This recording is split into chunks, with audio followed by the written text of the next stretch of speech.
আমার নাম দেবব্রত মণ্ডল। আমি 2016 মানে এই ইয়ার এইচএস পাস করেছি।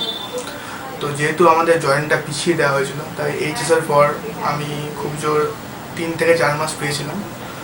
তো বাবা বলেছিল যে এই মাস মানে এই কয়েক মাসের মধ্যে যদি পেতে হয় তাহলে কোনো ভালো কোচিং সেন্টারে ভর্তি হয়।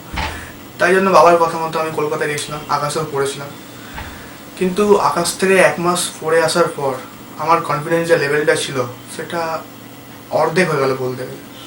তারপর আমার বাড়ির মানে আমি যে ফ্ল্যাটে থাকি তার পাশে দাদা শতদ্রুদা আমাকে বললো যে তুই আমার এখানে আয়, এখানে পড়ে দেখ কি হয়।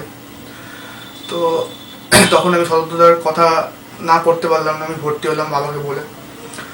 শতদ্রুদা এবং যে আরও মানে স্যারগুলো ছিল ফিজিক্স কেমিস্ট্রির, বিশেষ করে সোমনাথ স্যার, শুভেন্দুদা, তারা আমাকে যে মানে কনফিডেন্সটা দিল এবং যেভাবে পড়ালো জয়েন্টের জন্য, তার জন্য আমার মনে হয় যে স্পেকট্রামের কাছে তো আমি কৃতজ্ঞ থাকবো।